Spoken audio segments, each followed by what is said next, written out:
Everything starts with a question, and this is no different, except this time the question is, how reliable is blood splatter analysis, and can it be trusted as evidence in a court of law?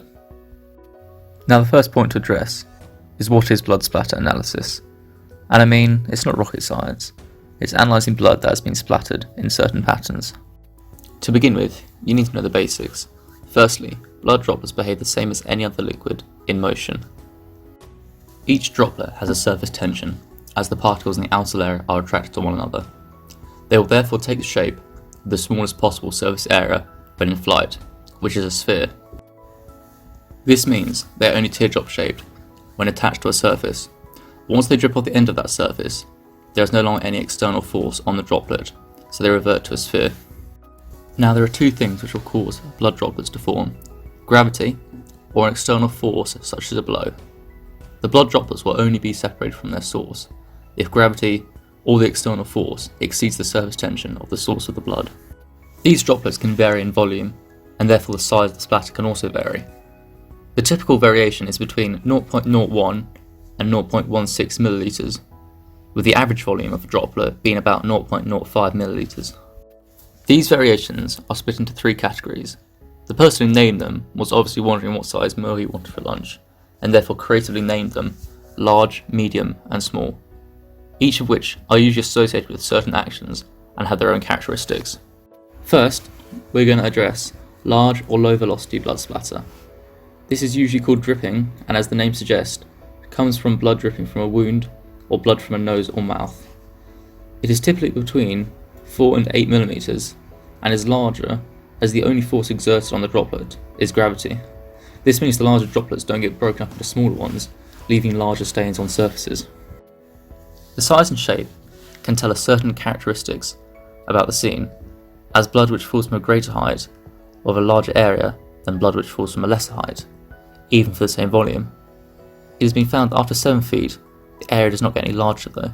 Fortunately, unless it was a basketball player that got murdered, most people aren't 7 feet tall, so it doesn't make a large impact on the investigations. The sizing of the blood droplets can help CSIs deduce the height at which the blood fell, and therefore the position of the victim or the assailant, which can be useful for analysing the crime scenes. However, estimating the height the droplet fell can be difficult, as the volume must be taken into account, which may not be known. The surface it lands on also has an impact on the shape of the stain, as smooth surfaces such as tiles create smooth circles, while rougher surfaces, like fabric or clothing, create more jagged edges as they are uneven.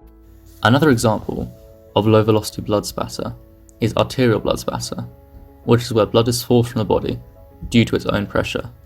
These create interesting and recognisable arching patterns, as each beat of the heart will increase and then decrease the pressure.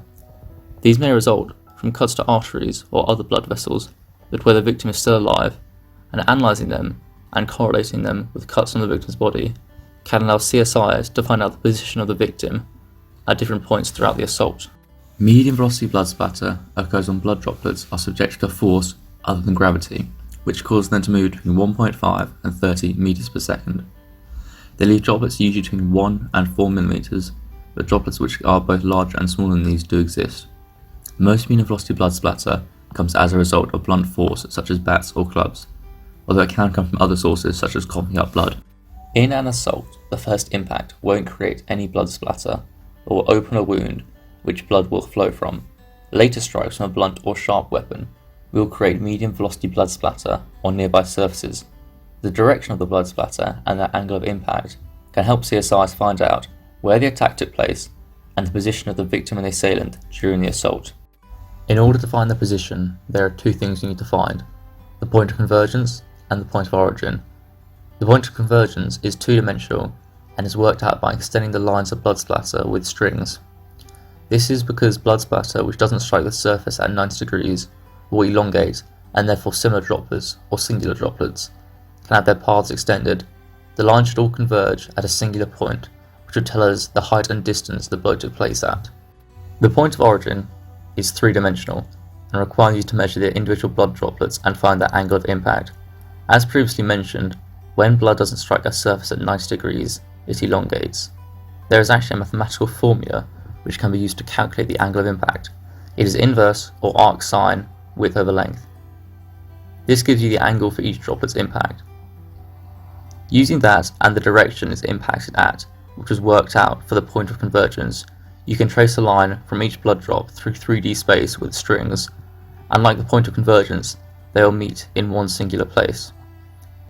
The difference is that the point of origin gives you the distance from the surface as well, so that you pinpoint the spot the impact took place.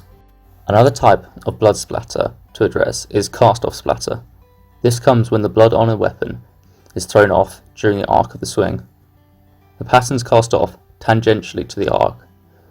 We can use the same technique as we used for the point of origin to find the position of the weapon and the assailant. Also, the number of individual cast-off patterns lets us estimate the minimum number of blows. The amount of cast-off will be affected by the type of the weapon, i.e. a knife will be different to a baseball bat. It also depends on the amount of blood on the weapon and the length of the swing. Small or high velocity blood splatter typically results from gunshot, machinery, or explosive injuries. The high velocity causes the blood droplets to become very small and numerous. A mist effect is therefore created, with thousands of small droplets around 0.1 mm overlap each other to form what seems to be a high density covering of blood on a surface. These blood droplets have a limited range of about 1 to 1.5 meters due to their small mass. They are typically moving at about 30 meters per second. The most common type of high velocity blood spatter is gunshot wounds, which there are two types of. Back spatter is where the blood from the entrance wound spurts back from the same direction the bullet travelled. This can leave blood droplets on the gun or on the clothing of the attacker. However, the range is usually limited, so it would have to be a close proximity shot. The amount of blood splatter present also depends on the weapon, ammunition, and the anatomy of the place which was hit. Other obstructions like hair and clothing may also block back splatter. The lack of blood splatter can also be useful, as void areas can sometimes be found where blood splatter has been discontinued, as a person or object has blocked the path.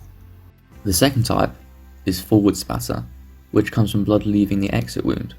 It is usually more numerous than back spatter. Determining the point of origin from forward spatter helps with the positioning of the victim and assailant when the shot took place. This is similar to medium velocity blood splatter, and as such, the same precautions should be taken to prevent blood from being misread. Now that we've worked through the basics, I'm going to show you some examples which I did myself. Firstly, I set up sheets on an A-frame to act as my wall substitute. I used coloured paint rather than blood, as for obvious reasons I couldn't use real blood. This substitute will allow me to easily differentiate between weapon types as well. I used red for the bat, yellow for the hammer, blue for the knife, and grey for the stick. Next came the fun part, the killing of the victim. Unfortunately, there were no victims who could be obtained within the time frame who were also willing to lay their life down for science. As a result, you're just going to have to use your imagination. Now, a quick montage of the events, set to some upbeat music.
After the sheet was covered, it needed to be analysed.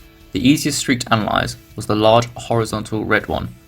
I decided to only do one, as the blows and streaks weren't linked, and so the random results I had collected wouldn't correlate to one another. I began by finding the point of convergence, and used string to extend the lines of some of the splash on the screen to one singular point. There was a distinct point where all the strings overlapped, which was good, as it showed that the theory was working. Next, I had to find the position of the attacker.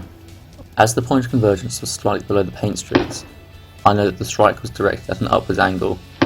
For a horizontal swing, the point of convergence would be the position of the bat when it's perpendicular to the sheet. This would also be the same height as the assailant's shoulder, as it was swung horizontally, and therefore the height of the assailant can now be found. The height of the point of convergence was 156 cm from the ground. Take away approximately 3 cm for the height of the shoes is 153.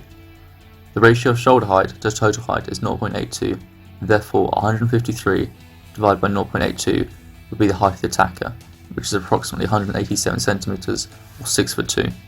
As I was obviously the attacker in this situation, it should be the same as my height, and I'm approximately 6'1½". This shows the usefulness of the results as they were extremely close, and I was able to deduce these heights for the attacker from a simple blood splatter. Also, the attacker was likely right-handed, as more blood splatter was present on the right side of the sheet, meaning it was likely a right to left swing. This would imply he has the dominant right hand, which I also have. This could be used to narrow down the suspect pool for police, and help apprehend the criminal, as now the possible attackers have gone down from everyone to a 6'2", plus or minus an inch, likely male who is right-handed. As most homicides are committed by people who know the victim, the police could look through the known associates of the victim to find all the possible people that match that description. This would narrow down the suspect pool to likely less than 10, if not further, rather than hundreds of suspects. Around 6.5% of males are between 6'1" and 6'3". Therefore, on average, out of 200 known associates, discounting half being women, and being on the safe side by rounding up to 10, you are left with nearly a 95% reduction of people. And beyond that, the few who match the physical description and have a means and a motive are going to slim that list down even further. So using blood splatter analysis, you've gone down from nearly 200 possible suspects to less than 10, making it an invaluable tool.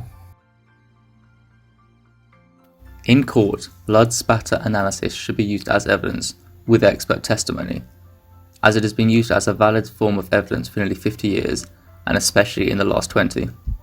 Provided the expert has sufficient knowledge in the field, there isn't a strong enough argument to completely disregard it. However, there are some problems with it. It isn't an empirical science, but rather requires professionals to analyse and give their opinions based on the evidence. Even top experts in the field can disagree, which leads to ambiguity. In addition to this, ambiguity can come from biases from experts, as they may simply want to be correct in their trial. Other more subtle forms, like confirmation bias, may present themselves, where they look for evidence they want to find to back up their arguments. Also, everyone's blood is slightly different, so will behave differently, and there's no guideline in place to regulate blood splatter analysis. The problem is, the whole verdict of blood splatter comes down to one person who is only human. They may make mistakes, or not give certain evidence proper weight, and it's entirely up to their discretion as to the interpretation of the information. I believe that blood splatter evidence and expert testimony should be used in court, but also the jury should consider the situation and the complexity of the evidence. The jury must decide how much weight to give to the evidence, and it can't fully be regulated, as every scenario is different and has its own nuances. In conclusion, blood spatter is a fascinating and complex science, which is interesting as it combines a plethora of other fields and still leaves itself so open to analysis. It is valuable as evidence or as information in investigation. It is also somewhat a developing field with more research to be done. Nevertheless, its simplicity is only matched by its complexity, which makes it an intriguing domain and one which I have thoroughly enjoyed researching.